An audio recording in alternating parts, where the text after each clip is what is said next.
Bonsoir à toutes et à tous, chers amis. Je suis très heureux de vous retrouver sur Révolution Permanente dans un live. On est obligé de s'adapter. C'est la situation qui l'exige. Avant de démarrer ce live, moi je voulais tout d'abord avoir une pensée pour l'ensemble des camarades professionnels de la santé, voilà, qui interviennent depuis maintenant plusieurs jours et plusieurs semaines, et j'ai envie de dire depuis plusieurs années, pour soit donner la vie, soit sauver des vies. Donc voilà, moi je voulais avoir une pensée vraiment pour l'ensemble des camarades de la santé, quel que soit leur secteur d'activité, du public, du privé, qu'ils soient anesthésistes, infirmiers, médecins ou autres. Je voulais qu'on ait une pensée pour eux parce que ce sont les héros en blouse blanche sur lesquels on a craché pendant des années et des années, celles et ceux qui ont alerté les gouvernements successifs et qui ont annoncé justement le manque de moyens, le manque de lits, et qui aujourd'hui se retrouvent au fait accompli en devant sauver des vies, traiter des malades sans parfois avoir de masque, ni de gel, ni de gants, ni de blouse. Et voilà, c'est quelque chose d'assez grave ce qui est en train de se passer. Donc moi je voulais avoir tout d'abord une pensée pour le personnel hospitalier. Je voulais également adresser toutes nos condoléances au nom des camarades de Révolution Permanente. Si vous avez un proche ou quelqu'un que vous connaissez dans votre entourage qui est décédé récemment du coronavirus, nous on a notamment un collègue du lundi à la sécurité. Excusez-moi, je vais vous lire d'ailleurs le courrier que nos camarades ont fait sur la page Sudrail Paris Nord.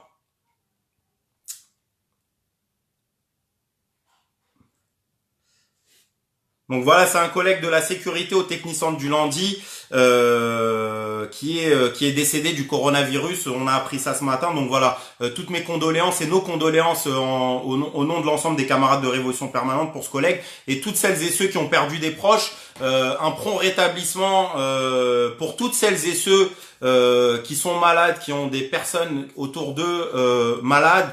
Voilà, c'est une période difficile et c'est notamment, vous savez, Révolution Permanente, c'est le média, comme on dit, du bon côté de la barricade et notamment, c'est dans cette période dans laquelle la classe ouvrière, l'ensemble des prolétaires de ce pays, l'ensemble des travailleuses et des travailleurs de ce pays vont devoir plus que jamais se serrer les coudes et s'entraider. C'est primordial, chers amis, il va falloir vous aider et s'entraider dans toute cette période. On ne sait pas combien de temps ça peut durer. Il y en a qui parlent déjà de jusqu'à juin, il y en a qui parlent de 15 jours, 40 jours, peu importe. Le temps que ça durera, il va falloir s'entraider dans cette période-là. Voilà, si vous devez donner des aliments à votre voisine, vos voisins, aller toquer chez vos voisins qui sont des personnes âgées, isolées, d'aller prendre des renseignements, savoir comment vous pouvez vous entraider les uns les autres. C'est le moment où justement l'ensemble des prolétaires de ce pays et du monde, j'ai envie de dire, parce que c'est le monde qui est touché aujourd'hui, doivent s'entraider, parce qu'on le voit dans cette gestion de crise. On n'a rien à attendre de la bourgeoisie, on n'a rien à attendre de ces gouvernements en fait qui pendant des années et des années ont massacré le service public, ont avancé contre-réforme sur contre-réforme et qui aujourd'hui essayent un petit peu de faire semblant de se peindre de rouge. On a pu entendre notamment Emmanuel Macron sur son allocution hier parler de suspension de la réforme des retraites. Moi personnellement, je sais pas ce que ça veut dire une suspension. Je connais que le retrait d'une réforme.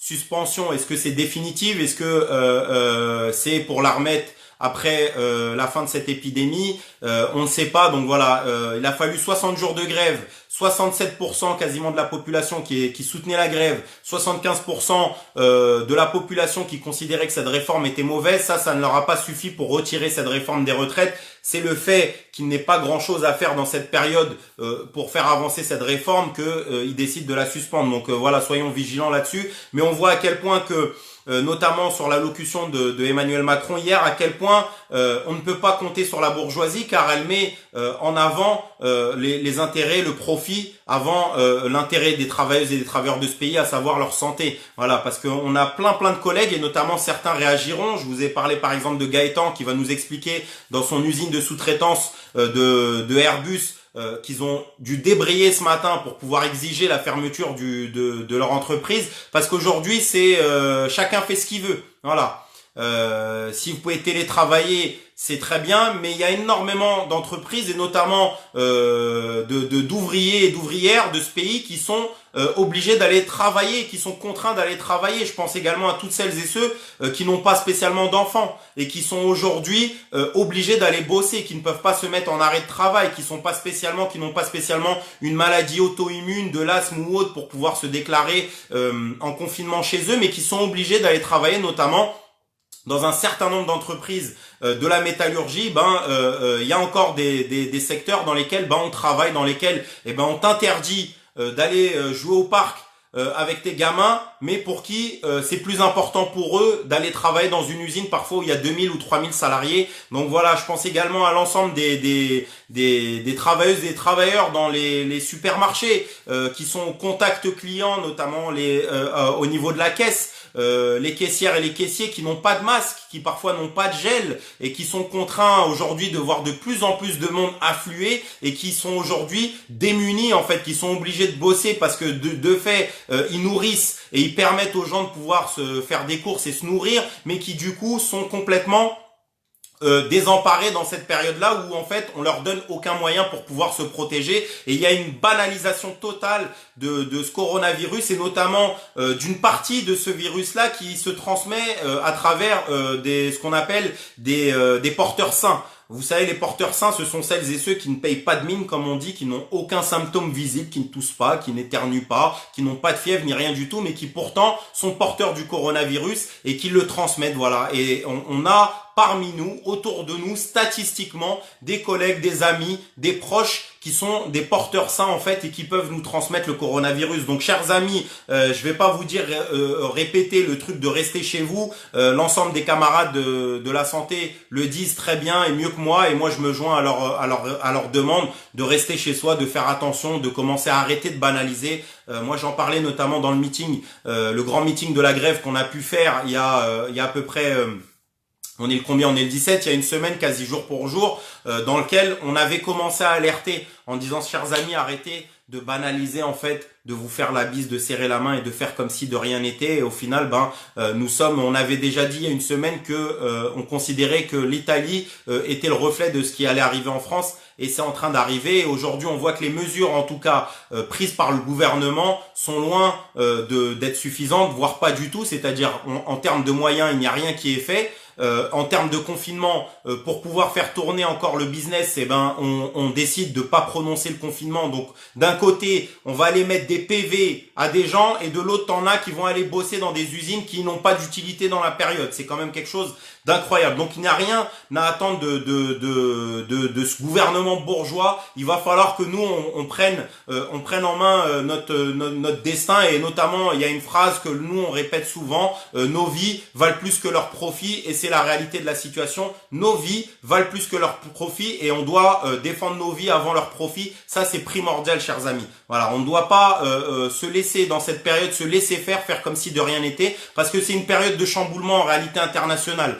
Entre les guerres commerciales qui se passent entre la Chine, l'Europe, les États-Unis et autres, entre les krachs boursiers historiques qui se succèdent chaque journée, entre le déploiement financier. Vous imaginez que le gouvernement est en train de déployer plus de 45 milliards d'euros pour les banques et les entreprises, alors qu'il y a du personnel hospitalier, par exemple, qui est payé 1 euro brut de l'heure de nuit. D'accord? Faut savoir que le personnel hospitalier qui lui est en train de sauver des vies, Bernard Arnault, il ne sauve rien du tout. D'accord? Bernard Arnault, même s'il va donner je sais pas quoi 3 tonnes de gel hydroalcoolique, Bernard Arnault il sauve personne. D'accord?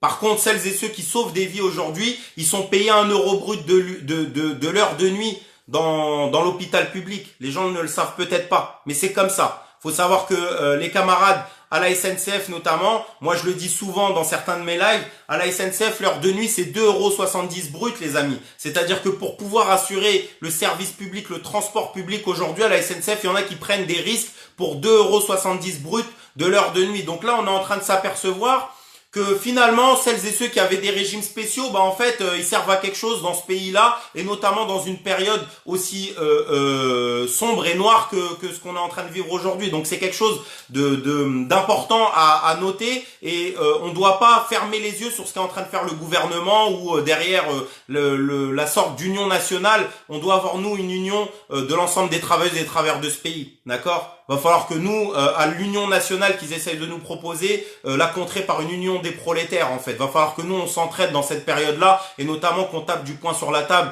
sur les dérives du capitalisme, parce qu'aujourd'hui ce qui est en train d'arriver, les amis, ce sont l'ensemble des dérives du capitalisme en fait qui nous envoient à tous les niveaux, hein, à tous les niveaux les amis, entre l'autre Agnès Buzyn qui s'est barrée du ministère de la Santé pour aller faire la mairie de Paris, qui au final a dit c'est bon le coronavirus, il n'y aura rien du tout, et puis là qui nous sort une interview dans Le Monde où elle fait semblant qu'elle avait alerté mais que personne n'avait rien fait, entre le gouvernement avec Édouard Philippe qui en pleine début d'épidémie du coronavirus vient te faire passer un 49.3 sur la réforme des retraites, et puis hier Macron qui te dit on la suspend. On voit que ces gens-là ce sont des amateurs. Ce sont des amateurs. La seule chose qu'ils savent faire, c'est d'essayer d'exploiter les travailleuses et travailleurs de ce pays, récupérer l'argent, et puis au final, quand c'est la merde, ils laissent la merde pour celles et ceux qui sont déjà en galère. Donc, chers amis, nous, on réclame que l'ensemble des entreprises qui sont inutiles à la vie de la population, d'accord? C'est-à-dire les entreprises qui n'ont pas un lien avec la santé, avec l'énergie, avec l'eau, avec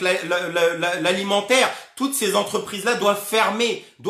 L'ensemble des travailleuses et travailleurs de ces entreprises doivent avoir un maintien de salaire à 100%, et non pas un maintien de salaire par la sécurité sociale, parce que ça je vais y revenir rapidement, mais ils sont en train de nous faire un truc qui est quand même spectaculaire, c'est-à-dire qu'ils sont en train d'annoncer que les entreprises qui risquent de couler, eh ben, elles vont être nationalisées, type Air France. Donc en fait, quand tu es en galère, tu nationalises, d'accord? La nationalisation, c'est-à-dire c'est l'État, donc le contribuable, qui va payer l'ardoise, d'accord? Donc quand ils font de l'oseille, ils font des profits, c'est privatisé. C'est la fameuse phrase qui dit socialiser les pertes et privatiser les profits. Donc quand ils font de l'argent, ils privatisent, et quand ils commencent à en perdre, ils nationalisent. Et notamment dans cette période-là, il faut dénoncer ce qu'ils sont en train de faire, c'est-à-dire de faire payer les arrêts de travail sur le titre de la sécurité sociale, les amis. Parce que la sécurité sociale, c'est nos cotisations.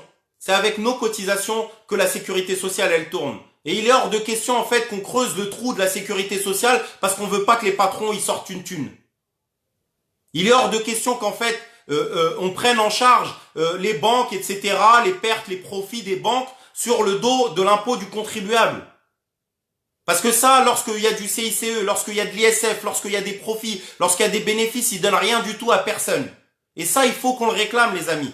Il faut pas qu'on laisse dans cette période-là, en fait, un confinement, une sorte d'union nationale, etc., à 2 francs 6 sous, et au final, union nationale avec qui? Avec qui? Avec ceux qui snobent le personnel de la santé toute l'année, avec celles et ceux qui veulent privatiser le rail, avec celles et ceux qui répriment les gilets jaunes, les manifestations. C'est avec ces personnes-là, en fait, qu'on va faire une union nationale, avec celles et ceux qui ont défoncé des pompiers il y a encore quelques semaines. C'est avec eux qu'on va faire l'union nationale, avec des pompiers qui disent on n'a pas de moyens, on n'a rien du tout, et maintenant c'est devenu tous des héros. On est en galère, on les pousse, allez-y. Édouard Philippe, il est même pas capable de faire un plateau télé juste avec une journaliste sur le plateau. Il veut pas faire de déplacement, le gars. Lui, il pense à sa santé. C'est le Premier ministre. Il doit gagner 14 000 € par mois. Le gars, il a des chauffeurs, il a des gardes, il a tout le monde pour lui assurer sa sécurité. Il veut même pas se déplacer sur un plateau télé. Par contre, toi, t'es dans une usine de métallurgie, il y a 3000 personnes, ils te disent d'y aller, d'aller bosser, d'aller mettre des pare-chocs et des portières de Renault Scénic ou de Peugeot. C'est quand même quelque chose d'incroyable. Donc de faire une union nationale avec celles et ceux qui répriment, qui éborgnent, qui défoncent des pompiers lorsqu'ils ont le malheur de dire on en a marre de crever, on en a marre de se suicider. C'est quand même quelque chose d'incroyable, chers amis. Donc à l'union nationale, moi je vous appelle et je vous invite à l'union des travailleuses et travailleurs de ce pays, à être dans la solidarité, à ne pas tomber dans la psychose, les amis. Ça c'est le plus important, d'accord? Ne tombez pas dans la psychose. Ne tombez pas dans la psychose des denrées alimentaires. Il y en a. Il n'y a pas besoin de s'exciter et de péter un câble. Je voulais également faire une alerte sur l'ensemble des messages, les amis, sur les groupes WhatsApp, les vidéos, etc., etc. Tout le monde les reçoit, vous inquiétez pas, la plupart sont chez eux, on a les médias, on lit les réseaux sociaux, il n'y a pas besoin de tomber dans l'hystérie et d'envoyer tout et n'importe quoi. Si vous n'êtes pas sûr, n'envoyez rien. Envoyez que ce dont vous êtes sûr, d'accord? Parce qu'il y a des gens qui sont, moi je me considère comme une personne solide et je sais faire le tri, mais il y a des personnes qui sont très fragiles. Et on peut pas se permettre d'envoyer n'importe quoi, de dire aux gens tu prends tel légume si t'es malade, le légume t'inquiète pas, il détruit le coronavirus. Faut faire attention et respecter le personnel de la santé. Même les médecins, les infirmiers et autres font des alertes là-dessus. Et notamment sur toutes les fake news. On a tous eu ces audios et ces vidéos en fait de personnes. Tout le monde a des amis au gouvernement maintenant. Ils ont tous des amis au ministère de l'Intérieur. C'est incroyable ça. J'ai jamais vu moi autant de personnes. Toi, t'es en galère parfois pour des trucs à 2,50 balles pour un dossier à la CAF ou machin. Par là, t'apprends que tous tes amis, ils sont tous au gouvernement ou au ministère de l'Intérieur ou de la Justice. Ils ont entendu un truc. Enfin voilà, ils ont vu un camion de militaires, donc ils ont inventé je sais pas quoi. Voilà, essayons de rester tranquille parce que franchement, moi, ça me fait mal au cœur. Et ne pensons pas également, parce que ça, c'est un truc que j'entends souvent, que les gens sont des gogoles, les gens sont pas civilisés, il y a que des fous, etc., etc. Moi, je pense qu'il faut aussi considérer que pour beaucoup, c'est une période dans laquelle, ça montre aussi la défaillance et le fait que les gens n'ont pas confiance en gouvernement. Faut le savoir, ça. Les gens n'ont pas confiance dans la gouvernance aujourd'hui. Un des derniers sondages Cevipof montrait qu'il y avait quasiment 84% qui ne croyaient pas aux paroles du gouvernement. Donc oui, il y a des gens qui paniquent, qui se disent on nous dit pas la vérité et qui au final sont en train d'essayer de s'adapter. D'ailleurs, il y a mon RDET de l'Infrapol parce qu'on lui a déposé un droit d'alerte qui est en train de m'appeler. Bon, ça va pas être pour maintenant. Je disais des gens qui voilà sont des petits travailleuses, des petits travailleurs qui au final ils ont pas grand chose et puis ils ont l'impression que derrière ils vont être bloqués pour pouvoir faire des courses ou autres. Donc voilà, essayons de plus discuter avec les gens, de dialoguer et de pas commencer parce que c'est ce qu'ils voudraient faire. Ils voudraient faire croire que les gens d'en bas sont des sauvages. D'accord? Ils voudraient faire croire que les gens d'en bas sont des sauvages. Et il n'y a pas de sauvages parmi les prolétaires, d'accord? On n'est pas des sauvages. C'est simplement qu'il y a des gens qui sont inquiets pour leurs proches, leurs familles, qui n'ont pas des jets privés, qui vont pas pouvoir se sauver, qui n'ont pas des visas pour se barrer où ils veulent. Voilà, qui n'ont pas des chauffeurs privés qui vont aller leur faire des courses. D'accord? Parce qu'il y a personne, il y a pas de milliardaire qui est en train de faire la queue à Auchan. D'accord? Vous inquiétez pas pour eux, ils ont pas besoin de faire la queue, vous les verrez jamais se battre. Parce qu'ils font pas la queue déjà au champ. Ils savent pas c'est quoi de faire des courses dans des centres commerciaux. Donc oui, de fait, oui, quand tu filmes, tu regardes que la masse, ce sont des travailleuses et travailleurs, souvent précaires, d'accord, qui sont dans ces périodes-là et qui au final, ce sont vos proches et essayez de discuter avec eux, essayez d'un peu, voilà, de les calmer, de les apaiser et de leur expliquer que voilà, on va essayer de se serrer les coudes et s'entraider. Et moi, je vous le dis, s'il faut aller toquer chez les gens, demandez-leur si voilà, il vous reste un peu à manger dans votre assiette, de partager avec eux plutôt que de jeter de la nourriture. Si vous avez déjà des choses en trop, allez voir autour de vous si vous pouvez aider les personnes dans cette période-là. C'est primordial, les amis. C'est primordial. On va pouvoir se sortir grandi uniquement avec une union entre les travailleurs et les travailleurs de ce pays, d'accord? Et de s'entraider, de voir si les uns et les autres ont besoin. Moi, je vous assure, j'étais à la pharmacie il y a quelques jours. Il y a des gens, ils prennent des 15-20 boîtes de Doliprane. Il y a des gens, ils prennent des 15-20 boîtes de Doliprane. Mais je pense pas que les gens soient fous. Mais le problème, c'est que c'est la psychose. Parce que tu allumes n'importe quelle chaîne de télé, de médias, ils parlent toute la journée du coronavirus. Ils en parlent, ils sont en train de t'inquiéter, ils sont en train de te donner le nombre de morts, ils sont en train de te dire qu'il va y avoir des pénuries de telle et telle chose. Mais il faut discuter. Voilà, il faut discuter. Je disais également, avant de commencer le live et les interventions, je disais également que au-delà de la question de la fermeture des usines, des entreprises qui sont pas nécessaires à la population et le maintien de salaire, il faut également la réquisition de l'ensemble des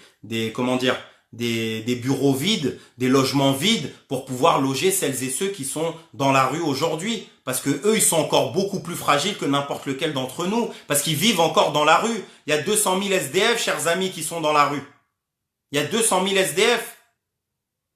Il y a également énormément de camarades qui sont des salariés saisonniers qui sont qui ont été dont le contrat a été arrêté. Je pense également à l'ensemble des camarades qui sont sans papier, qui parfois travaillent dans des chantiers du bâtiment, qui sont au black parce que leur patron profite de la situation et de leur situation précaire pour pouvoir les faire travailler au black. Je pense également dans le métier de la restauration.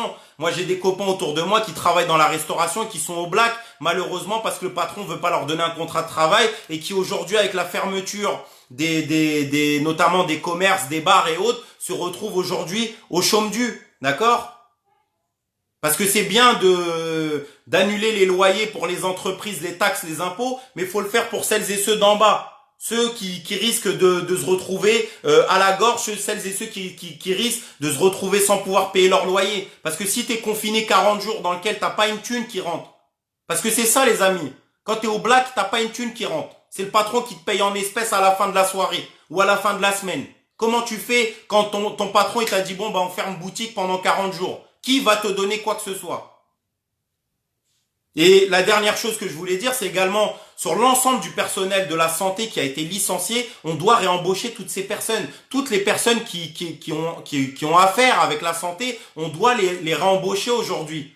On doit mettre ces personnes-là sous statut, on doit créer des lits, on doit créer des places dans les hôpitaux, on doit réquisitionner s'il faut des hôtels, s'il faut quoi que ce soit, tous les moyens matériaux pour pouvoir faire en sorte que le personnel de la santé il puisse travailler sereinement, ça doit être fait. Mais aujourd'hui, ils ne font rien. Leur seule préoccupation, c'est de te mettre une amende de 38 € si t'es dans la rue. C'est la seule préoccupation qu'ils ont. Voilà. C'est de rester confiné si tu peux être confiné, faire du télétravail si tu peux, mais si tu peux rien, t'as aucune de ces solutions-là, et ben tu vas bosser et tu fermes ta bouche. C'est comme ça. Donc à un moment donné, tout ça, les camarades, il va falloir que nous on le dénonce. Et pour pas faire trop long, je vais contacter Leïla.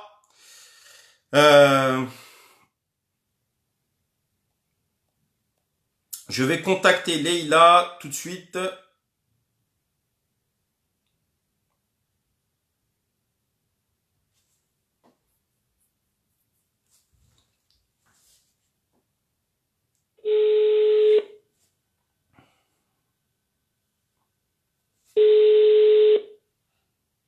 Oui, allô?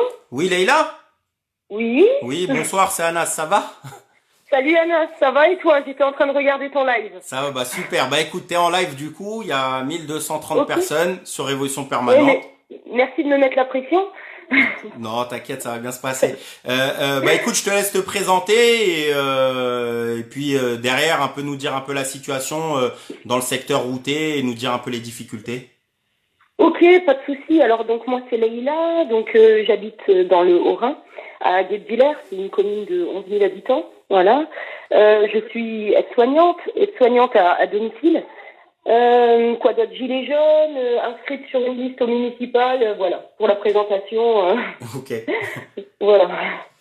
Donc concernant un point sur le Haut-Rhin, bah, je suis désolée, mais je pourrais pas forcément vous apprendre plus de choses, que c'est assez opaque. Après, au niveau de mon service, donc je suis pas dans l'hospitalier, je suis dans un service de soins à domicile. D'accord. On a une équipe qui est sacrément diminuée. On a deux collègues comment dire, sont en suspicion, voilà, de Covid-19, donc qui sont confinés chez elles durant 14 jours. Après, il faut savoir qu'il y a plus de tests chez nous depuis, je sais pas, il y en a peut-être eu, j'ai l'impression, 2 jours. Voilà, donc Il y a plus de quoi dépister les gens en fait, c'est ça? Enfin, il y en a. Les chiffres, en tout cas, avancés concernant le nombre de cas, il est forcément biaisé puisque apparemment ne sont testées que les personnes en détresse respiratoire et les personnes décédées. Voilà. Si vous appelez pour dire que vous avez les symptômes, vous ne serez pas testé. D'accord. Donc en fait, en réalité, oui, il y a beaucoup plus de cas, sauf il Oui. les comptabilise pas, quoi. Exactement. Et c'est quoi un peu tes Exactement, parce difficultés? qu'autour de moi, Ouais. il y a des personnes qui ont eu des symptômes, qui ont appelé, qui ont été à qui on a conseillé de rester confinés, mais qui à aucun moment n'ont été testés. Et c'est quoi un peu toi la situation pour toi un peu en termes de manque de moyens en fait tu te retrouves, est-ce que tu as des masques, est-ce que par rapport aux annonces en fait c'est quoi ta réaction par rapport notamment aux dernières annonces de Macron de faire croire en fait que ils ont mis les moyens etc. C'est quoi un peu la réalité du terrain pour toi? Après, je sais pas au niveau du public parce que moi, je suis dans le privé. Au départ, donc, un certain nombre de collègues, moi y compris, ont décidé de mettre le masque en systématique. Mais à partir de là, la direction nous a dit, écoutez, si vous les mettez en systématique, on n'en aura pas assez. Donc voilà, donc certaines le mettaient, d'autres ne le mettaient pas. Ensuite, on a eu une réunion d'information donc sur ce virus où on nous a dit il faut que toutes les collègues aient le même son de cloche, sinon ça va poser problème. Et durant cette réunion-là, qui a eu lieu la semaine dernière, on nous a dit, notre responsable a reçu un appel et il nous a dit écoutez, il faut mettre le masque en systématique. Donc ça date que il y a une semaine. Ça a été quand même assez tardif. Voilà, on était un certain nombre quand même en lisant différents témoignages, notamment venant de l'Italie. S'être dit non, mais il faut qu'on le mette absolument parce que les personnes dont on s'occupe seront les premières victimes. Mais au début vous avez dit de pas mettre le masque, c'est ça? Au départ, il nous a été dit oui, non, on n'en aurait pas assez. Voilà, on a un stock de masques, un petit stock de masques, mais le souci c'est que ils étaient périmés depuis presque 10 ans. Après voilà, ils ont été testés, apparemment c'était que l'élastique qui risquait de craquer, mais c'est pour ça, oui, qu'au départ on nous a dit non, de pas le mettre en systématique, sinon on n'en aurait plus. Mais là du coup en fait, donc les peu de masques que vous avez, c'est des masques qui sont périmés depuis 10 ans? Et en plus de ça, vous en avez même pas assez. Pour les masques FFP2. Après, on a un autre stock de masques, mais par contre, c'est pas celui en bec de canard. Alors c'est celui-ci qu'on utilise. Le FFP2, on va l'utiliser parce qu'on n'a qu'un petit stock. On va l'utiliser uniquement chez les personnes qui ont, quand on se rend chez une personne qui a peut-être qui a les symptômes en tout cas du coronavirus. D'accord, ok. Et juste pour pas trop te retenir, mais Leïla, c'est quoi un peu toi ton ressenti par rapport en fait à tout ça, notamment même si t'es dans le privé et autres, moi je considère que tu travailles dans la santé et qu'il n'y a pas en réalité une grande différence entre le public et le privé, mais un peu le sentiment que toi tu as. Notamment par rapport au démantèlement de la santé dans ce pays depuis des années et des années, de fait de voir aujourd'hui que le gouvernement fait semblant de vous qualifier de héros comme si... On n'est pas dupes, hein. Enfin en tout cas, je peux pas parler pour tous les membres de la santé, mais me concernant, je suis pas dupe. Et même je trouve ça, très malsain la façon dont il s'est exprimé, Macron. Lors de sa dernière conférence, c'était hier, c'est ça, ouais. À encenser les soignants et à culpabiliser les gens lambda. En gros, en plus, franchement, la majorité des Français marchent pas court, à nous liguer les uns contre les autres, alors que je suis désolée, si dès le départ, on avait pris au sérieux vraiment...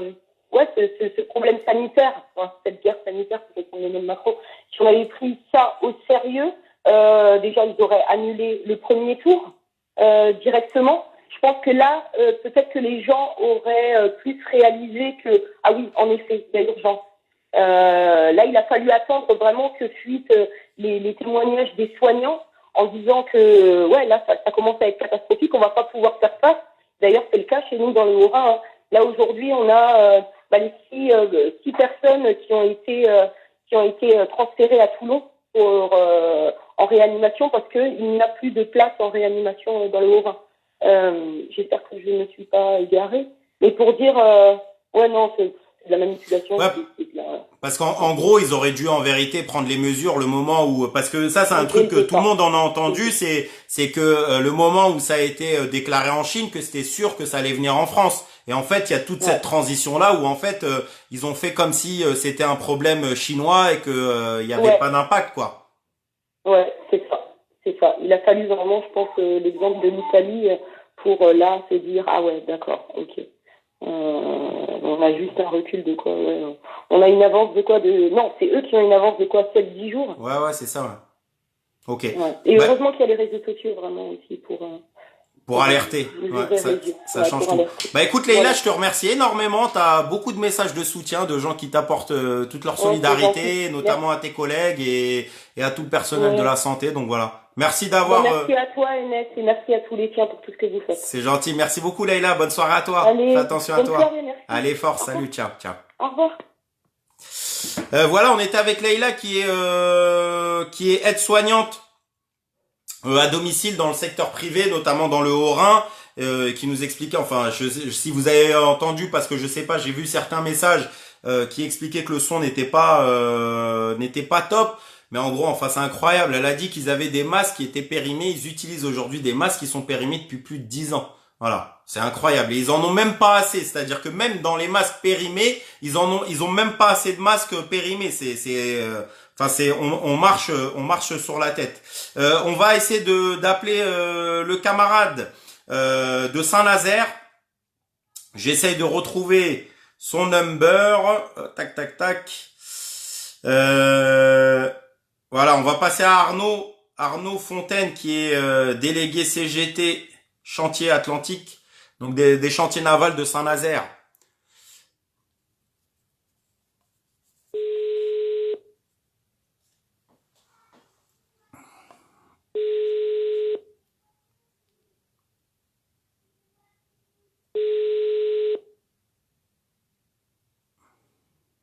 Oui, allô? Oui, Arnaud? Oui, bonjour. Salut. Bonjour les camarades. C'est Anna, ça va? Tu vas bien? Ouais, impeccable, ouais. Ouais, tranquillement. Bah écoute Arnaud, t'es en live là sur Révolution Permanente, il y a 1000 personnes là sur le live. Je te laisse te présenter, camarade. Donc voilà, bah écoute, j'ai pas trop l'habitude. Moi, c'est Arnaud Fontaine. Je suis délégué CGT au chantier de construction navale à Saint-Nazaire. Je suis aussi militant à l'élite ouvrière et voilà. Ok, super. Bah écoute Arnaud, tu peux nous expliquer un peu la situation là chez vous là au niveau du chantier naval. Est-ce que ils vous demandent encore de bosser? Est-ce qu'il y a des débrayages? Qu'est-ce qui se passe là chez vous avec cette situation là, cette épidémie en France?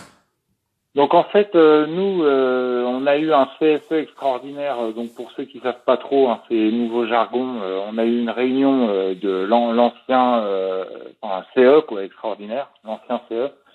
Lundi, pour nous expliquer les mesures, les grandes mesures que le chantier avait pris pour nous protéger contre le coronavirus. Donc les grandes mesures, c'était pas plus de 3 à la pause, c'était manger en quinconce dans les selfs, c'était passer les bureaux d'études en 2-8, c'est-à-dire pour qu'il y ait moins de monde sur les plateformes. Donc grosso modo 6h, 13h30, 13h30, 21h, voilà, enfin c'était des trucs complètement hallucinants. Donc voilà, faut savoir qu'on fabrique des bateaux de croisière, donc des bateaux de croisière. En ce moment, tous les armateurs, ils sont en train d'arrêter en réalité toutes leurs croisières pour 15 jours, un mois, ils savent pas trop, voire plus. Donc ça a absolument aucune urgence sociale, évidemment, à construire des bateaux de jour comme de nuit, parce qu'on travaille en 3-8 pour beaucoup dans les ateliers. Donc c'était un peu du délire. Ça a fait pas mal réagir la boîte, enfin les collègues. Moi je suis charpentier fer, je travaille dans un atelier donc en 3-8, donc j'étais en quart d'après-midi, donc on a fait une AG, une assemblée à la pause, une assemblée générale, où il y a à peu près 80% de l'effectif de mon atelier qui s'est réuni pour discuter un petit peu de ça, pour demander des comptes. Arnaud, juste une question pour avoir une visibilité un peu sur la taille du chantier. Il y a combien de salariés sur place sur les chantiers quotidiennement? Alors il y a 6000 sous-traitants, d'accord, donc de plein de boîtes, de plein de pays différents. Et il y a 3000 travailleurs à statut qui travaillent pour Chantier de l'Atlantique, pour le donneur d'ordre. Donc il y a des milliers de personnes en fait qui travaillent sur ces chantiers-là depuis le début de l'épidémie, quoi. C'est ça, il y a des milliers de travailleurs qui travaillent sur ce chantier, qui rentrent, qui sortent, qui bossent. Moi, par exemple, je travaille en binôme, donc c'est absolument les charpentiers ça, ils travaillent tous en binôme, donc on est les uns sur les autres en réalité. Donc les mesures de confinement, c'est du pipeau total. Et donc voilà, il y a eu un premier débrayage où on s'est réunis pour exiger qu'on soit renvoyé chez nous, payé à 100%, voilà. Et ils vous Euh, répondent quoi là-dessus? Eh ben ils nous ont rien répondu. On s'en doutait bien. De toute façon, c'est pas à 60 paumé au milieu du chantier en quart d'après-midi que tu vas prendre trop des décisions ou faire plier la direction. Mais en tout cas, ça les a un petit peu emmerdés quand même, on suppose. Et nous, en tout cas, lundi soir, on a écouté tous Macron. Évidemment, ça fait un peu chier, mais on s'est quand même tapé une partie du discours entre collègues. Et on a bien compris qu'en réalité, il nous laissait au boulot, quoi. Enfin, plus la leçon de morale à 2 balles pour nous dire que si c'est de notre faute que le virus se promène, c'est parce qu'on est allé dans les parcs le week-end. Enfin, je vais pas la refaire, tu l'as bien expliqué. Voilà, c'est du délire. Et par contre, les patrons qui laissent les boîtes ouvertes, ça, c'est pas un problème. Et Et- donc, du coup, il y a eu un deuxième CSE le lendemain à 9h30. Nous, on avait une réunion entre délégués à la CGT, ce matin, donc. Ouais. Et en fait, les camarades qui étaient en quart du matin et en journée normale, ils étaient déjà avec les collègues. Et en fait, les collègues, il y a tout un tas de collègues qui ont refusé de monter à bord des navires. Et donc du coup, ça a rousiné toute la matinée jusqu'à 9h et on s'est retrouvé à 600-700, devant la porte 4, qui est l'entrée principale du chantier. Et à partir de là, on a entendu un petit peu en direct les camarades qui étaient en réunion. Donc voilà, le patron, il a rien annoncé de plus quasiment, sauf qu'il fermait les ateliers, chantiers, donc ça concerne 900 gars à peu près. Donc que les employés à statut de la maison mère, quoi, et qui laissait tous les navires ouverts et tout le reste du site ouvert, quoi. Donc il y a certaines boîtes. En gros, Alors c'est faut quoi? C'est savoir les que intérimaires, c'est ça? C'est quoi? C'est en gros. non, alors il y a vraiment de tout dans les sous-traitants. Il y a des grosses boîtes étrangères, donc comme Pinet, enfin c'est des boîtes pas très connues, D'accord. mais bon c'est des boîtes locales, Ou c'est des des grosses salariés du sociétés, hein. privé en fait. C'est que des travailleurs du privé, Ouais. bien sûr. Donc il y a des Espagnols, il y a des boîtes italiennes, ukrainiennes, il y avait de tout. Et il y avait y compris même des gars, je te dis un peu de toutes les nationalités qui étaient là au pied du bureau.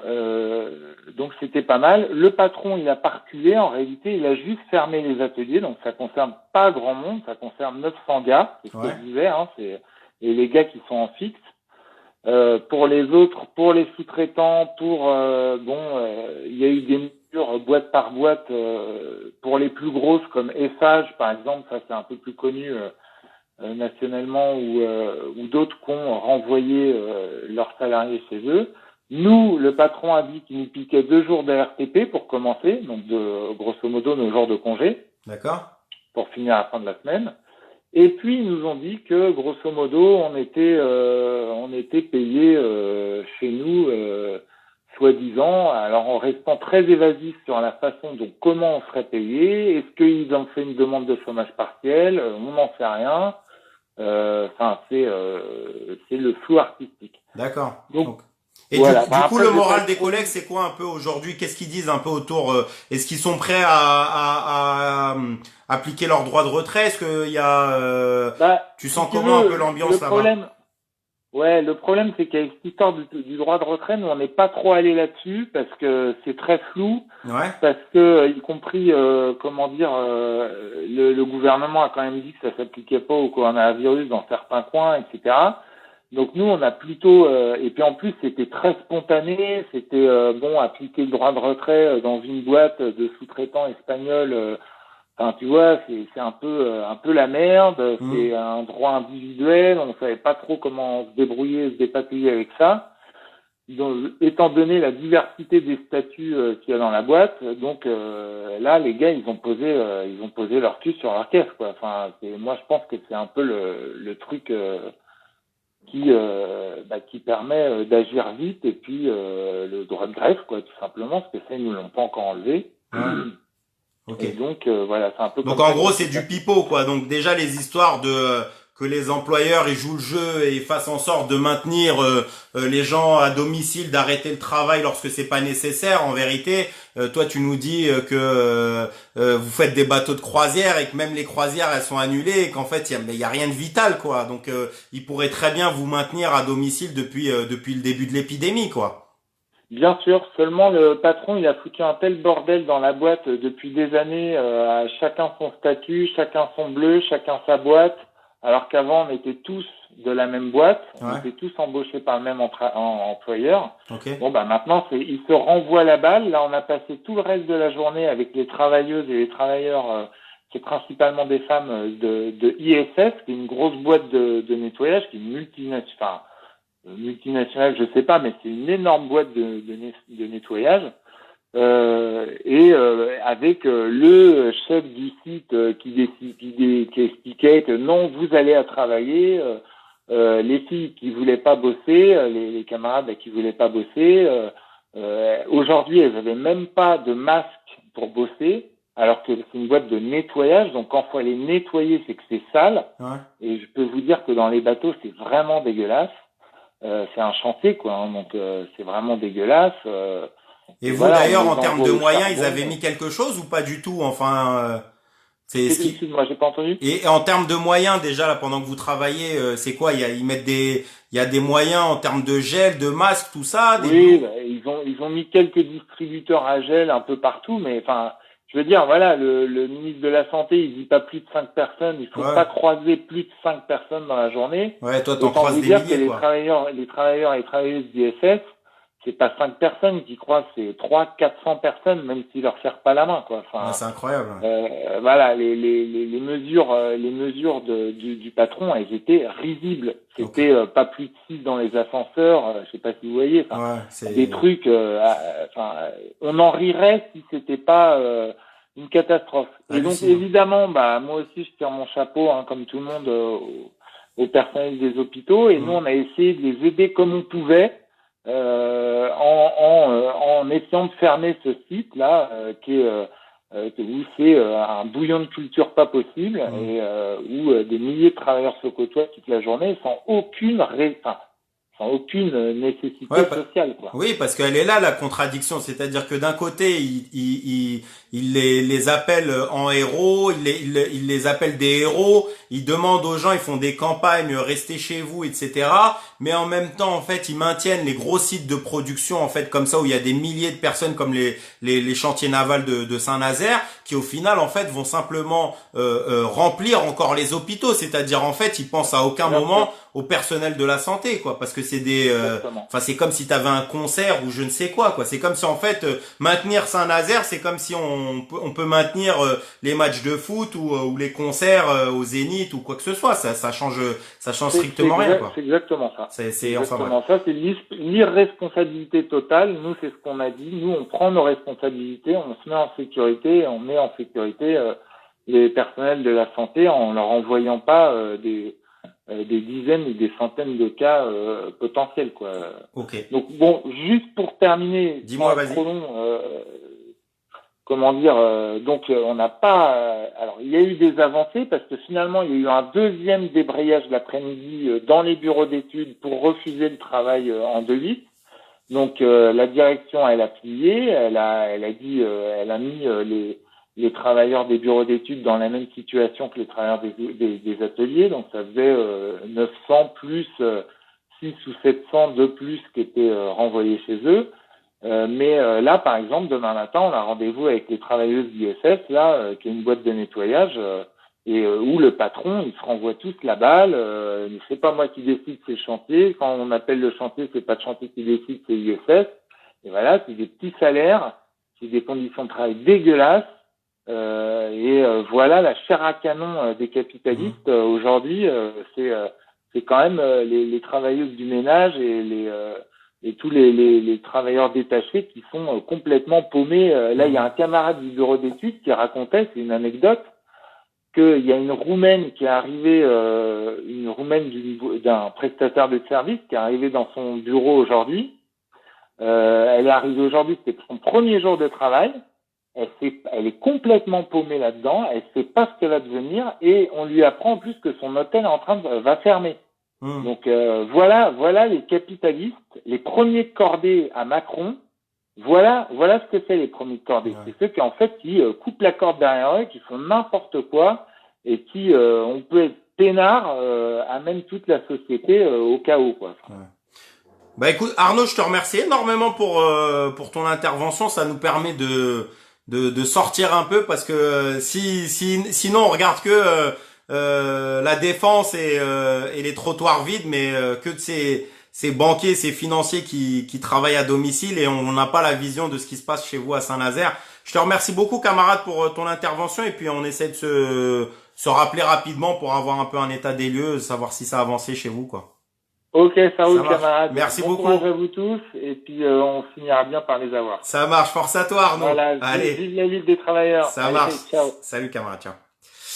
Voilà chers amis, on était avec Arnaud qui travaille dans les chantiers de Saint-Nazaire, où il nous expliquait, pour celles et ceux qui ont pris le live en cours, il nous expliquait qu'ils sont rien que sur le secteur sous statut en fait de Saint-Nazaire, ils sont 3000, mais qu'en fait dans le chantier il y a 6000 boîtes de sous-traitance, et donc 6000 boîtes où il y a des salariés du privé, qui soient en CDD, en intérim ou en CDI. Chez eux il y a rien, c'est-à-dire qu'eux ils ont réussi à obtenir après un débrayage en fait que 900 personnes parmi les 3000 sous statut, en fait 900 puissent rester à domicile. Donc en fait on voit à quel point en fait, et c'est ce qui est important dans ce live-là, et d'avoir des camarades comme ça, c'est de voir ce qui se passe réellement en fait. Parce que c'est vrai que quand t'es confiné et que t'as que CNews, LCI, BFM TV et autres pour voir en fait le parvis de la Défense ou l'avenue des Champs-Élysées vide, ils te montrent pas en fait que dans les chantiers de Saint-Nazaire, il y a des milliers de personnes. Parce que si ça, on le montrait à la télé, il se passerait des choses dans ce pays. Parce que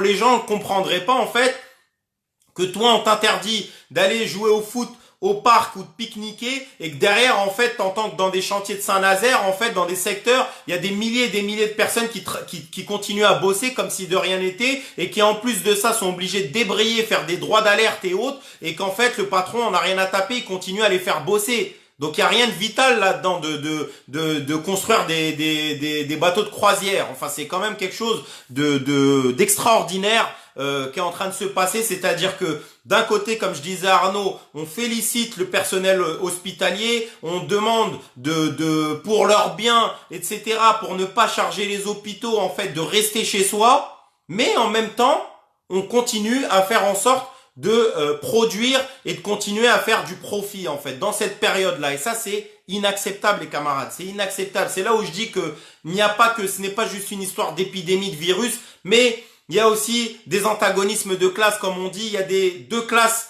qui ont des intérêts diamétralement opposés, notamment les travailleuses et les travailleurs qui pensent à la santé, à leur santé, celle de leurs proches, et la santé des autres travailleuses et travailleurs, et puis des patrons qui en fait se disent moi de toute façon j'ai rien à craindre parce que soit je fais du télétravail, soit machin, moi j'ai rien à craindre. Par contre, si en bas il y en a qui crèvent, et ben c'est pas très grave, et comme je disais au début, nos vies valent plus que leurs profits. On va appeler Gaëtan qui est j'essaie un peu de vous faire une carte de la France, et après Gaëtan on ira voir notre camarade Vincent de PSA Mulhouse. Gaëtan qui bosse dans l'aéro, dans une boîte de sous-traitance, et ils ont réussi à débrayer ce matin et faire fermer, et ça va peut-être donner des idées à celles et ceux qui écoutent ce live, notamment pour poursuivre l'exemple des camarades des ateliers de Haute-Garonne.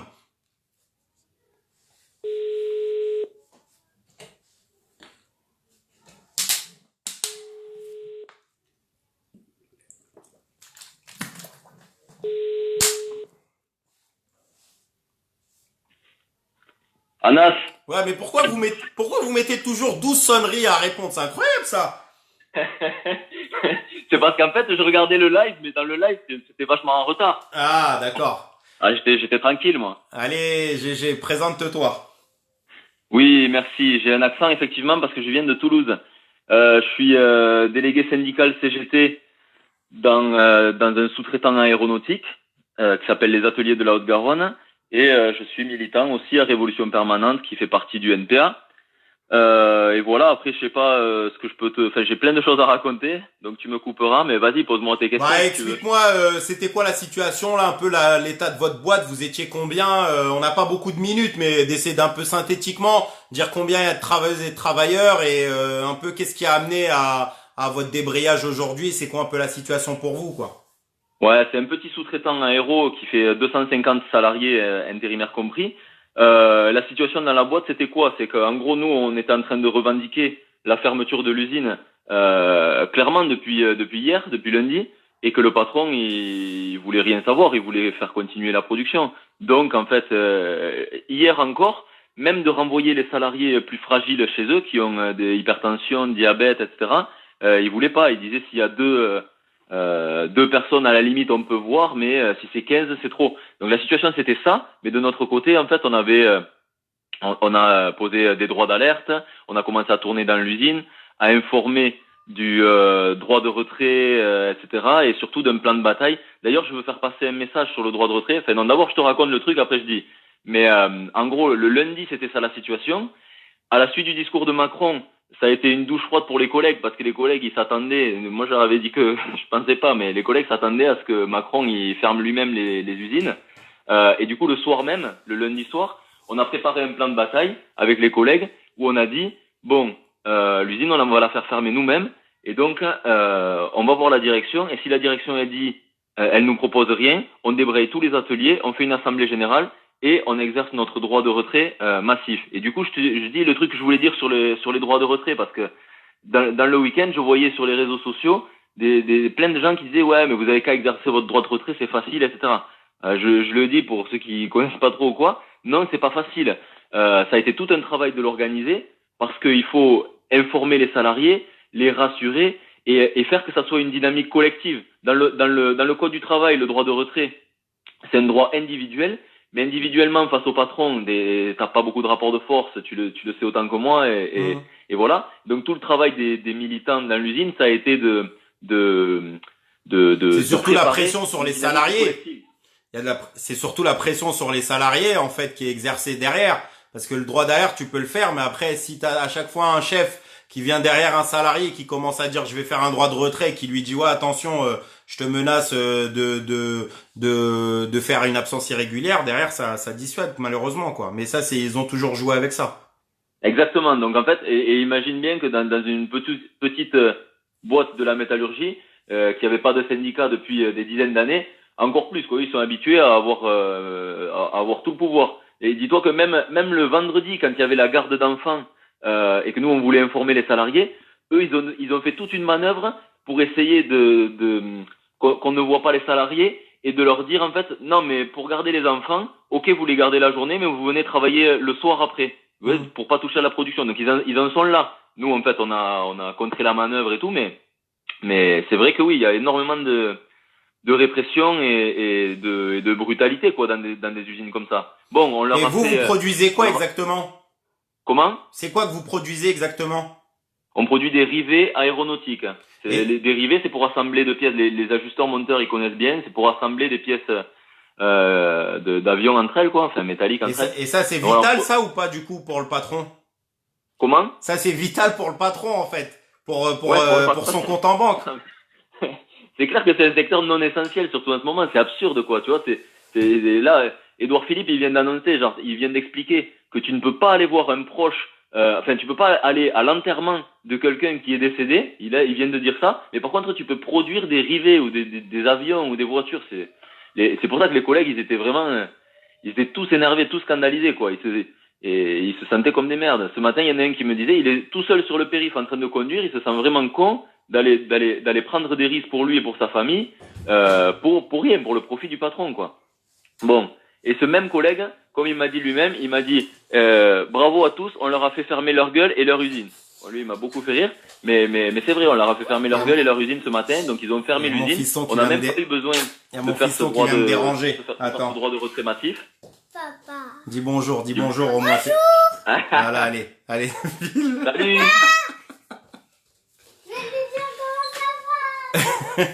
Ouais, excuse-moi, mais GG, vas-y. Ouais, pas de problème. Il faut que tu lui fasses chanter une chanson sur le droit de retrait ou un truc comme ça. Là.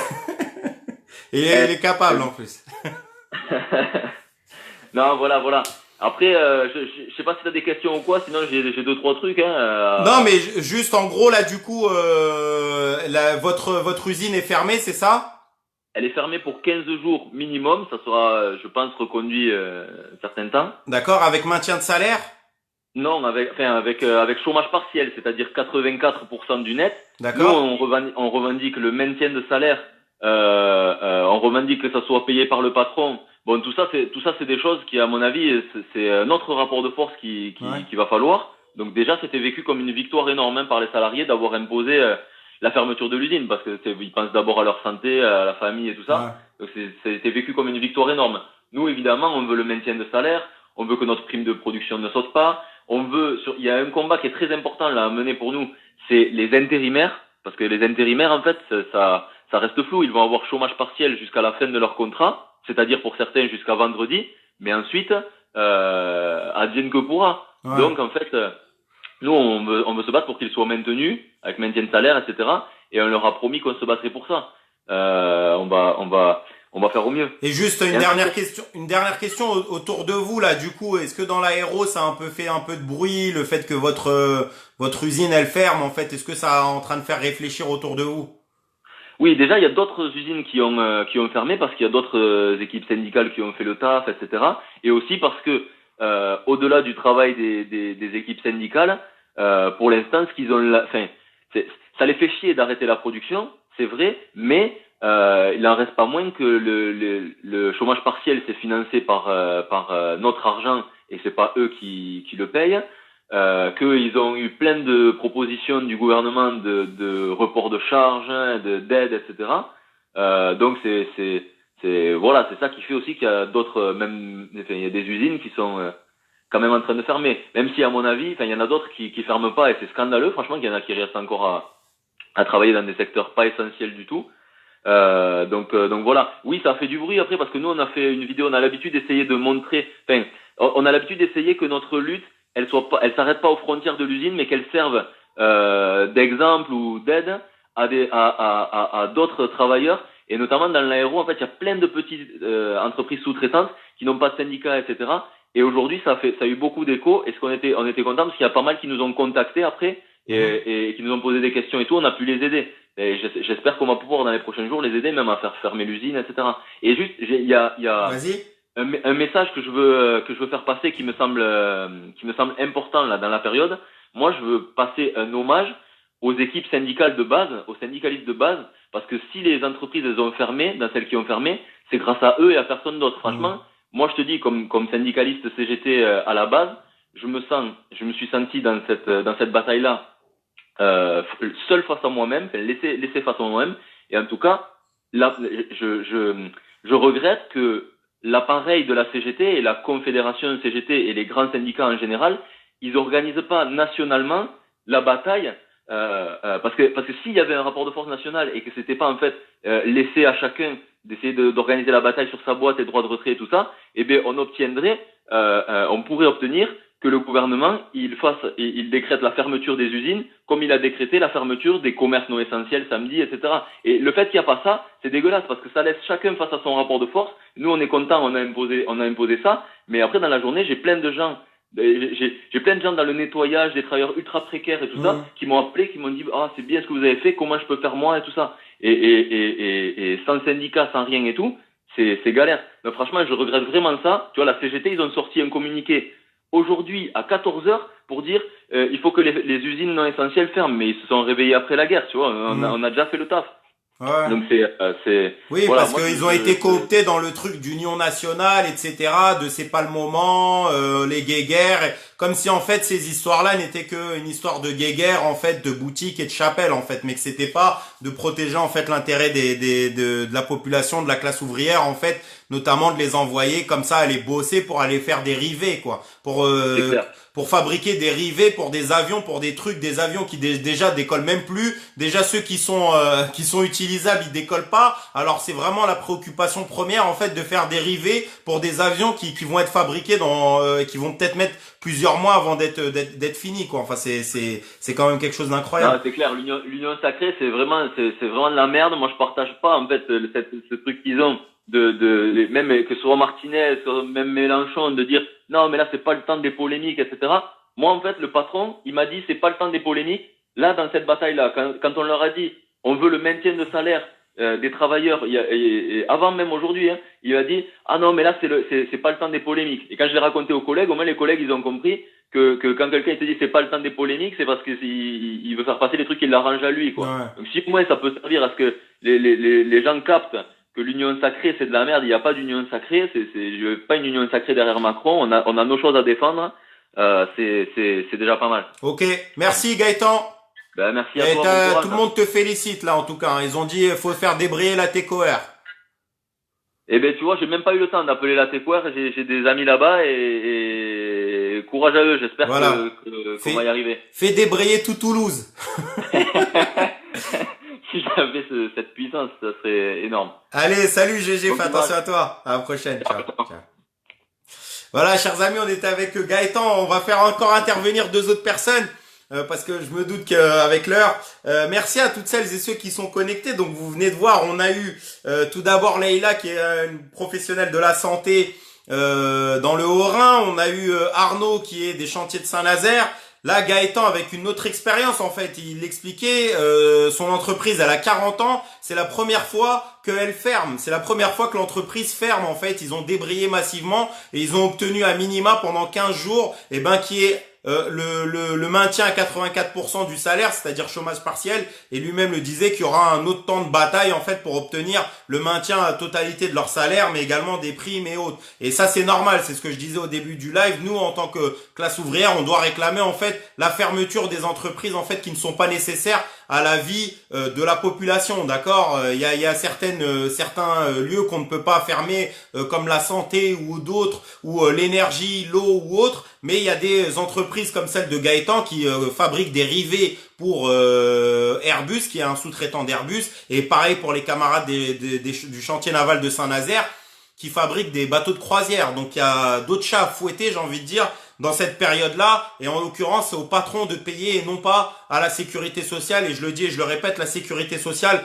c'est les cotisations des salariés, c'est l'impôt des salariés. On va passer à Jennifer, Jenny, tac. Donc Safran Nacelle, donc c'est l'aéronautique du Havre, les amis. Je vous fais l'hexagone. On était à Toulouse, on remonte un peu, on va. C'est la Normandie, c'est ça le Havre, hein, si je dis pas de bêtises, ou la Haute-Normandie, ou je sais plus. Enfin bref, corrigez-moi si je me trompe, hein, mais le Havre, je sais plus c'est quoi.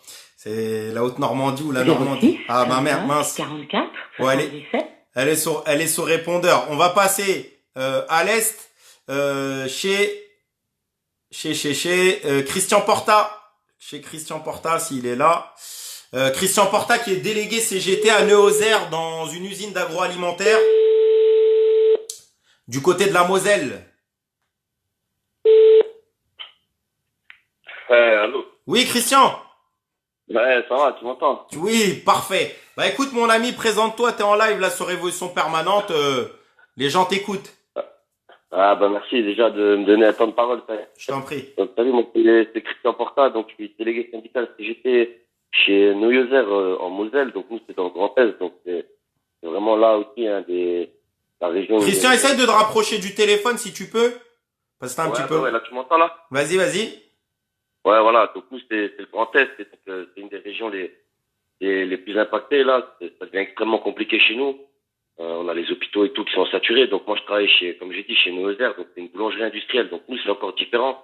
On est vraiment dans un cas où c'est une entreprise qui est dite essentielle. Parce que justement, on fait des baguettes, on fait des croissants, tu vois, pour te dire un ordre de mesure, on fait 20 000 baguettes heure, 100 000 croissants par heure, tu vois, c'est c'est de la grosse artillerie. Là. Vous êtes combien à travailler dans cette entreprise-là? Pardon? T'as dit quoi? Sur ton site, vous êtes combien de travailleurs en fait? Là, nous, on est sur le site là, on est 250 travailleurs. Après, on a des sites un peu partout en France, tu vois. D'accord. Et nous, dans le bassin, on est un peu connus pour les luttes qu'on a menées parce qu'on a eu beaucoup de suppression d'emplois. Un peu. Donc, on a été connus un peu beaucoup pour ça. Et là, malheureusement, on fait toujours la une des journaux quoi qu'il arrive. En vrai, c'est juste horrible. D'accord. Là, hier, qu'est-ce qui s'est passé? Donc, nous, on est dans l'alimentaire, on va voir notre direction, on va voir les mesures qu'ils prennent, etc., etc. Et alors, on commence à discuter, bon, on voit qu'il y a des failles, on commence à mettre un peu des droits d'alerte. Attention, là, voilà, il faut pas rigoler, c'est urgent, c'est dangereux. Nous, les hôpitaux, ils sont saturés. On peut pas se permettre de saturer encore plus les hôpitaux, à prendre des risques, tu vois ce que je veux dire? Et le patron, il dit quoi par rapport à ça? Ah, le patron, au début, il réagissait, il avait un peu peur, il tentait, alors il dit, oui, on va le faire, on va le faire. On commence à faire le tour, on a le siège social aussi qui est dans la même ville, on va voir le siège, on va voir ce qui se passe, et là, on voit qu'il y a des quoi. Des salariés qui sont pas en télétravail alors qu'ils pourraient être en télétravail, donc on est obligé de mettre des pressions, etc. Et jusqu'à 17h lundi, on prend un coup de fil, on nous dit, ouais, Christian, on a un collègue, il a été hospitalisé, suspicion de coronavirus, il a été hospitalisé. On monte à l'usine, on apprend que le camarade, ça fait déjà plus de 2 semaines qu'il est sur site, qu'il est malade, qu'il a des symptômes, et en gros qu'il a pu contaminer tout le monde dans l'usine. Et tout le monde, c'est-à-dire même moi, hein, c'est-à-dire que moi j'étais en contact avec lui, tout le monde était en contact avec lui. Hein. Donc du coup, tu te doutes bien la paranoïa qui s'est passée, tout le monde en panique. On va voir le patron, on lui dit maintenant t'arrêtes les lignes, on rigole plus.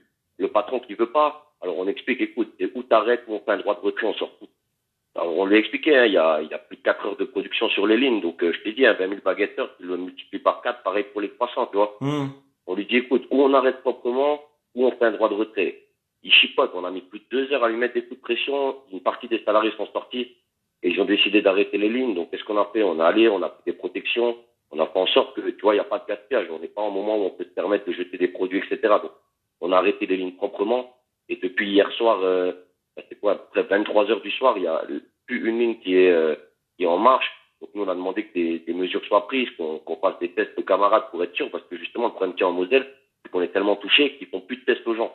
Maintenant, tu as les symptômes, tu vas à l'hôpital, ils regardent si tu n'as pas d'insuffisance respiratoire, et si tu n'en as pas, tu rentres à la maison, tu es confiné. Donc maintenant, on ne sait même pas si le camarade, il a vraiment le Covid-19, coronavirus ou pas. Ouais. Donc on est tous dans un stress qui est énorme. Donc on a tous ça fait depuis hier qu'on a arrêté tous de bosser, on est en droit de retrait, on réclame maintenant des réponses. Nous, on veut savoir, c'est normal. Tout le monde Et du coup, en fait, votre usine, elle est à l'arrêt, c'est ça là? Ouais, là, l'arrêt, la totale. Il y a juste encore la logistique, qui est un secteur qui est pas touché pour ça. Donc il y a encore des produits qui sortent de l'usine, quoi. Tu vois, c'est la logistique, on fait des produits surgelés, donc il y a tout qui part dans toute l'Europe, mais tu vois, il y a un risque qui est énorme. Le patron, il a pas, tu vois qu'il nous a laissé seuls dans l'usine, on était en nuit. Si il y en a, ils veulent regarder, on a une page Facebook aussi, c'est CGT Néozer. On a retracé toute l'histoire de ce qui s'est passé, tu vois. Et dans l'histoire, c'est juste un truc de fou. On s'est retrouvés tout seuls la nuit avec une direction qui nous répondait plus. On était sur le parking, on essayait de garder des 1 mètre de sécurité, on savait plus quoi faire. Imagine la situation. Quand t'entends le patron, quand t'entends Macron là qui parle à la télé, qui dit ouais on va prendre les mesures, etc.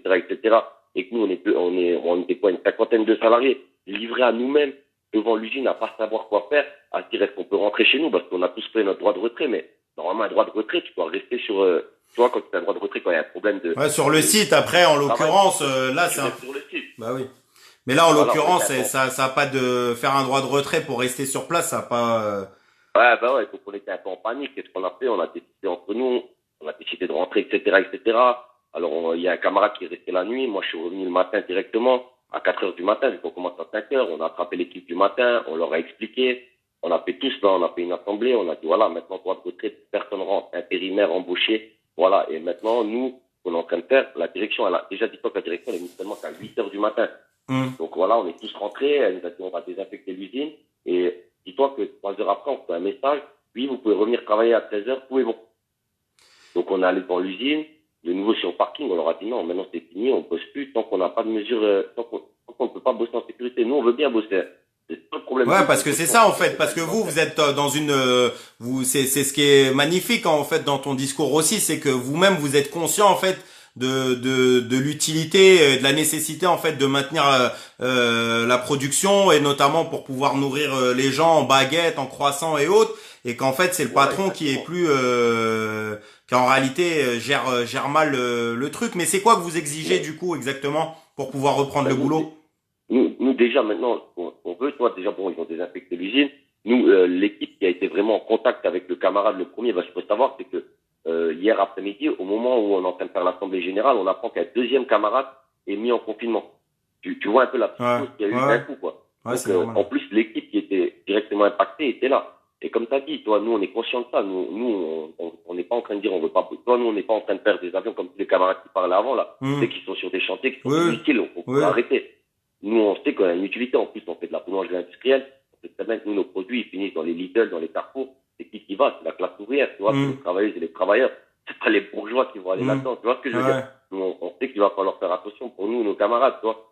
Et, mais la direction, elle nous met en risque. Nous, ce qu'on a réclamé, tu vois, on a dit, au moins que le préfet ou que le gouvernement, il accorde au moins un test pour notre collègue, qu'on voit s'il est positif ou pas, comme ça, ce qu'on fait. On isole tous les camarades qui étaient proches, et après, avec le reste qui était plus ou moins éloigné, qui, normalement, pour l'instant, n'a toujours pas en tout cas de symptômes, nous, on est prêts à reprendre le boulot, mais on peut juste être en sécurité. Nous, ce qu'on demande, c'est juste qu'ils fassent passer notre vie avant leur profit. Tu vois ce que je veux dire? ouais. Et, et c'est important. Et Et donc du coup, là, là, c'est toujours en on pose attente, des quoi, de votre pressions. côté. La direction a toujours pas répondu là-dessus.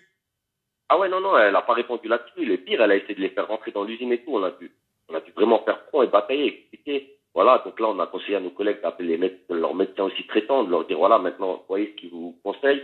On doit protéger les intérimaires, parce que là, par exemple, on a une intérimaire qui est assez âgée, tu vois, qui a presque 60 ans, qui a elle a le diabète et tout. Elle, c'est personne à risque. Faut plus qu'elle vienne bosser, faut pas qu'elle prenne de risques. Tu vois ce que je veux dire? Hmm. Et, la collègue là, la boîte d'intérim, elle est allée, son médecin l'a mis en maladie directe dès qu'elle l'a appelé, la boîte d'intérim lui a déjà envoyé, en gros, voilà, veuillez signer cette rupture de contrat anticipée car vous avez le coronavirus, je sais pas si tu te rends compte. Hmm. J'ai envoyé ça à la camarade Laura, qu'elle voit, et on fera un article aussi là-dessus, mais tu verras, c'est hallucinant, tu vois, ils commencent déjà à mettre des pressions aux intérimaires, la soir, ils leur ont dit, il faut que vous veniez pointer avant de poser votre droit de retrait. Voilà le truc.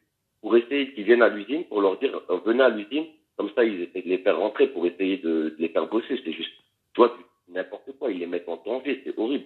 Nous, on a en Moselle, nos hôpitaux, ils sont saturés. On peut pas prendre le risque de continuer à envoyer des gens là-haut. C'est des vies qu'on met en danger. Tu Et, comprends ce que je veux dire? et du coup, je suppose que vous êtes en contact un peu avec les autres secteurs, du coup, un peu de l'agroalimentaire. C'est quoi un peu, est-ce que, il y a des moyens, qui sont mis en place, hein, pour les gestes barrières, etc., les histoires de gel, de masques, ou il y a rien? En vrai, il y a rien qui est mis en place. Les masques, l'alcool-gel, il y en a plus. Déjà, rien que quand il y a eu la psychose, c'est bien que il y a tout le monde qui a commencé à flipper. Il y a rien qui est prévu en vrai.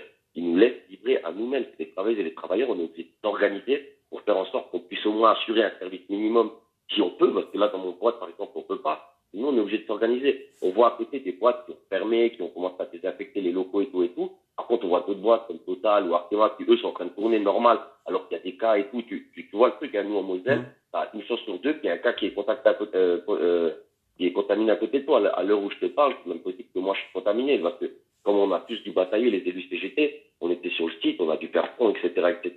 On était aux Ben, premières loges, hein, les bah même la no- contaminés, même on était tous avec eux, hein.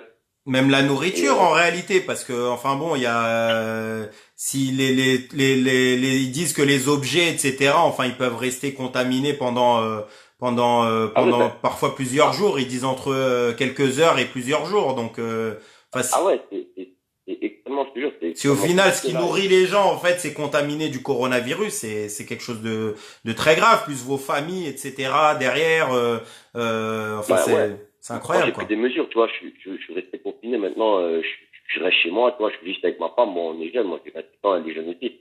Je pense que je suis en bonne santé et que normalement ça pourrait aller, mais maintenant je reste confiné, on essaie de gérer tout par téléphone. Bon, j'habite à 2 minutes de ma boîte, donc si Ouais. vraiment il y a un problème, je t'enfile un masque, j'enfile des gants, j'y vais. On a un autre collègue aussi qui est sur le front, on essaie de limiter nos déplacements maintenant, on peut plus faire n'importe quoi, mais quand tu vois le décalage, moi je suis au quartier, il y a les gendarmes qui passent avec la voiture qui dit faut plus sortir de chez vous, etc., tu sais, avec des mégaphones. Hum. Et en même temps, t'as le patron qui dit, il faut venir bosser. On me dit, oh, mais il y a un décalage. Moi, j'ai pas l'habitude d'écouter la gendarmerie, mais encore moins mon patron, là, à choisir, sans mentir. Je préfère rester confiné chez moi, tu vois. Ouais, Et, je vois. tu vois un peu on est livré à nous-mêmes, en vrai. Ouais, c'est C'est un grave. secteur particulier parce que Voilà. Mais après, on a quand même eu un gros soutien, c'est la révolution permanente.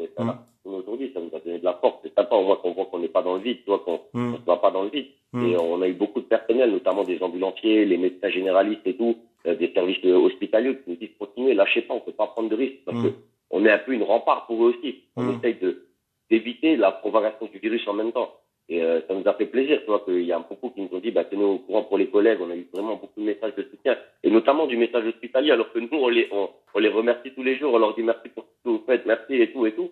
Et même eux nous renvoient l'ascenseur en nous disant, ouais, vous avez raison, c'est la meilleure solution à prendre. Même les médecins généralistes, ils ont dit, parce que du coup, tu te dis bien que le patron, il remet en cause notre droit d'alerte, tu vois, et notre droit de retrait, je dirais. Et même les médecins généralistes, ils disent non, ils ont tout à fait raison, ça nous fait plaisir au moins d'entendre ça, mais c'est compliqué. On a d'autres sites à Purmel, ils font des beignets, le patron, il les menace, ils veulent faire des droits de retrait. On a un autre site à Reims, c'est pareil, il les menace. On a un autre site à Maubeuge, il les menace, les camarades. Il leur dit, vous faites des droits de retrait. On vous licenciera, on vous payera pas. Vous devez travailler, peu importe. C'est juste hallucinant. Ouais, c'est l'envers du décor. C'est l'envers du décor, en fait, de ce qui se passe. Il y a les allocutions et après, il y a la réalité du terrain. Voilà, exactement. Écoute, Christian, je te remercie énormément. T'as énormément de soutien, en fait, des camarades. Tout le monde vous dit force à vous, de rien lâcher, voilà, de pas vous laisser faire. Et puis voilà, force à tous les camarades, bravo à vous. Et puis, on se tient au courant. On essaiera sûrement au prochain live de savoir un peu comment ça a avancé de votre côté. Ouais, pas de souci, je serai là, il y a pas de souci. Ça marche, Christian.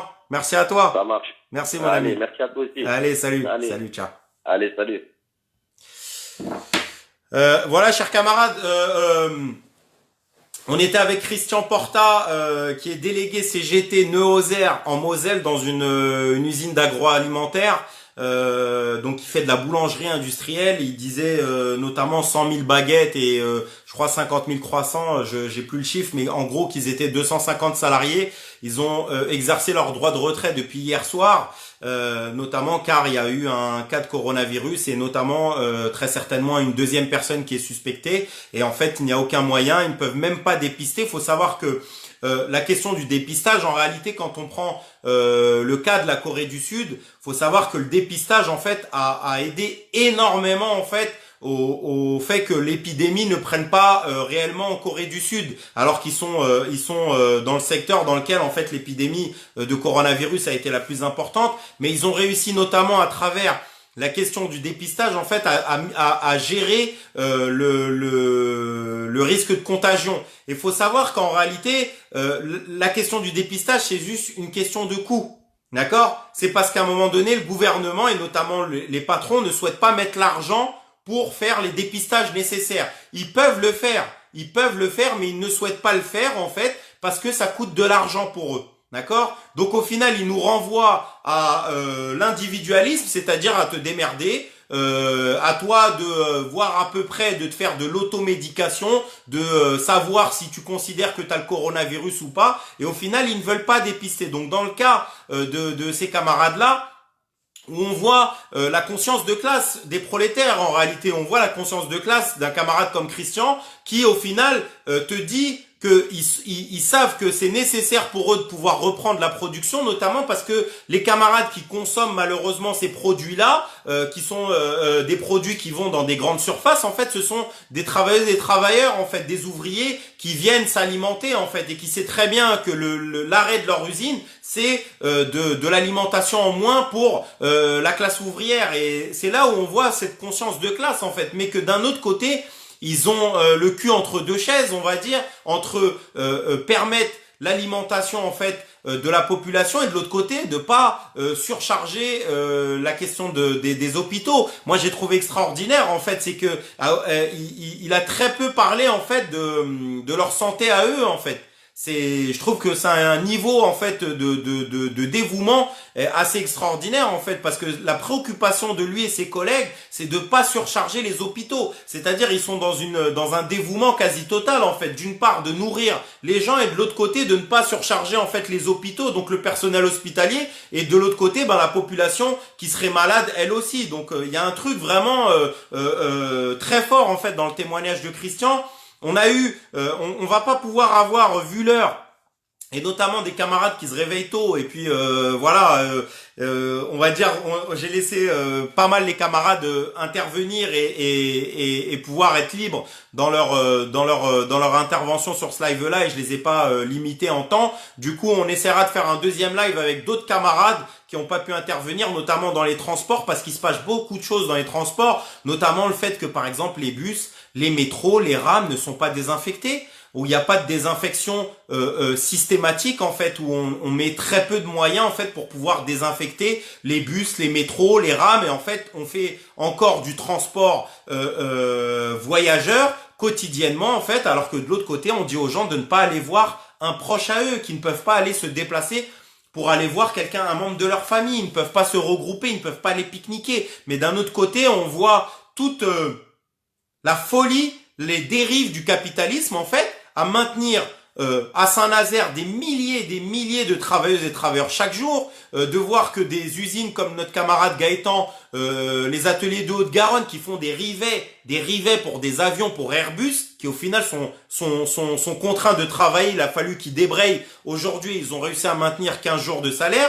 Pareil pour notre camarade dans l'agroalimentaire, c'est-à-dire ce live, j'espère qu'il vient démontrer en fait que il y a le blabla, il y a l'unité, l'union sacrée, l'union nationale et ceci et cela et nos héros et nos machins. Et de l'autre côté, la réalité, c'est-à-dire que c'est toujours le même gouvernement, c'est toujours la même classe bourgeoise qui a le contrôle en fait et qui est en train de gérer une crise de la même manière qu'elle gère nos vies au quotidien, d'accord? C'est-à-dire de la pire des manières. C'est-à-dire que ce sont celles et ceux qui préfèrent supprimer l'ISF, donner des crédits impôts compétitivité à des entreprises qui ferment des usines. Ce sont les mêmes qui en fait éborgnent, répriment dans les manifestations de ces mêmes personnels hospitaliers, de ces mêmes pompiers en fait, à qui on voudrait faire croire que du jour au lendemain, en fait, on effacerait l'ardoise et on serait tous main dans la main en fait pour pouvoir gérer. Enfin, chers camarades, c'est là, je le dis et je le répète, il n'y a que à travers la solidarité ouvrière, à travers l'unité de l'ensemble des prolétaires à l'international en fait qu'on va réussir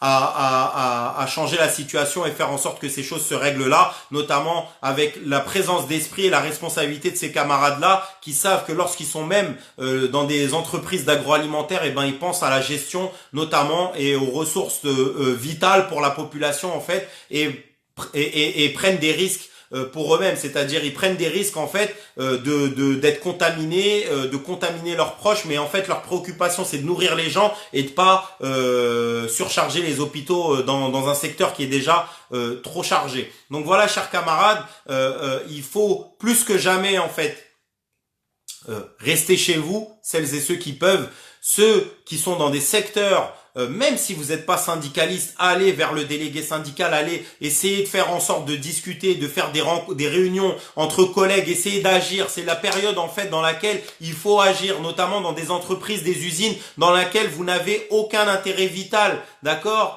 Comme les camarades qui font des rivets, ou celles et ceux qui fabriquent des bateaux de croisière, ou je sais pas si vous êtes dans une boutique d'esthétique, dans le commerce ou je ne sais quoi, vous êtes couturier ou couturière, peu importe le métier que vous exercez, si c'est pas un métier qui est vital en fait dans cette période-là pour la population, il faut exiger de fermer en fait, et il faut exiger d'avoir un maintien de salaire. C'est au patronat de payer, c'est à la bourgeoisie de payer là les pots cassés, parce que c'est eux qui ont banalisé en fait la contamination, c'est eux qui ont banalisé l'épidémie jusqu'à maintenir des premiers tours des élections, jusqu'à faire des 49.3 sur la réforme des retraites, jusqu'à faire en sorte qu'encore très récemment il y ait des grèves pour les E3C, pour l'éducation nationale. On a eu il y a encore 10 jours, même pas 10 jours, je crois une semaine, Emmanuel Macron qui était au théâtre pour dire aux gens vous pouvez continuer à vivre. On avait Jean-Michel Blanquer le matin de l'allocution du président de la République qui disait que c'était pas nécessaire de fermer les écoles. On avait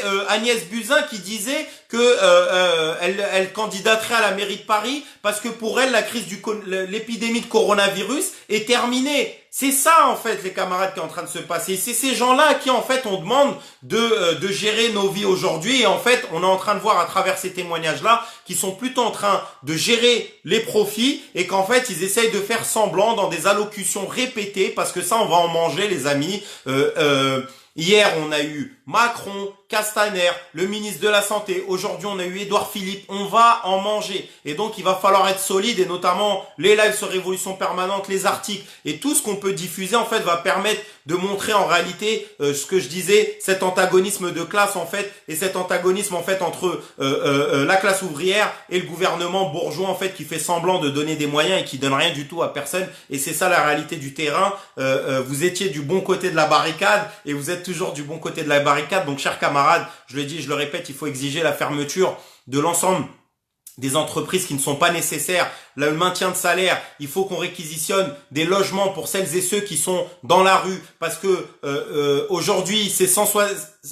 Je vais pas comparer des choses pas comparables, d'accord? Parce que c'est une épidémie, c'est grave ce qui est en train de se passer. À l'international aussi, il y a énormément de morts, mais pour donner aussi une vision de la réalité après ces épidémies et avant ces épidémies, c'est-à-dire quand les SDF, il y a eu 600 morts. Il y a eu 600 morts, chers camarades. Il y a eu 600 morts et on n'a rien réquisitionné pour eux et on réquisitionne rien pour eux. Il y a 9 millions, il y a 9,5 millions de personnes qui vivent sous le seuil de pauvreté, chers amis, dans ce pays. Il y a des gens qui ne peuvent pas s'alimenter correctement. Il y a des personnes qui, pendant cette pandémie, ne pourront pas s'alimenter. Il y a des personnes qui vont perdre leur emploi, qui ont déjà perdu leur emploi. Il y a des personnes qui sont dans des situations de précarité, qui vivent dans des foyers dans lesquels il n'y a rien, d'accord? Moi, j'ai des camarades, notamment dans le secteur du nettoyage, qui sont traités comme des chiens, comme des merdes. Et même les merdes sont mieux traitées que eux, d'accord? Ils ont rien du tout, ils ont même pas de gants pour nettoyer les quais, ils ont même pas de sac poubelle parfois pour vider les poubelles, ils vident les poubelles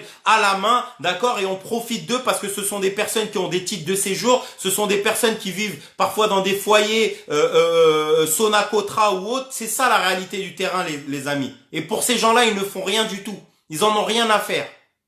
Donc il va falloir qu'on solidarise entre nous, il va falloir qu'on s'entraide entre nous dans cette période-là et c'est primordial. C'est pour ça on ne doit pas tolérer en fait ce qui est en train de se passer. On ne doit pas fermer les yeux, on ne doit pas tomber dans l'hystérie ni dans l'union nationale mytho, d'accord? Il n'y a jamais eu d'union nationale et il n'y aura jamais aucune union nationale. La seule union qu'on connaît, c'est l'union des prolétaires. Il n'y a que ça. La seule chose que eux, les intéresse, les unions nationales, c'est soit pour être chair à canon, d'aller crever sur le champ de bataille, d'aller tuer d'autres travailleurs d'un autre pays parce qu'il y a les intérêts bourgeois qui s'opposent, soit de rester dans une épidémie en fait où on te fait semblant que t'es confiné, mais qu'en fait t'es en train de t'apercevoir qu'il y a des milliers et des milliers de personnes chaque jour qui sont en train d'aller bosser dans des usines où il y a 2000, 3000 personnes pour rien du tout, pour des histoires de rivets, de pare-chocs, de machin. Enfin voilà, c'est complètement fou la situation et la manière dont ils ont géré même pendant l'épidémie. Ils ont rien géré en amont alors que l'ensemble des spécialistes disaient que le coronavirus allait arriver en France et allait arriver dans l'ensemble des pays.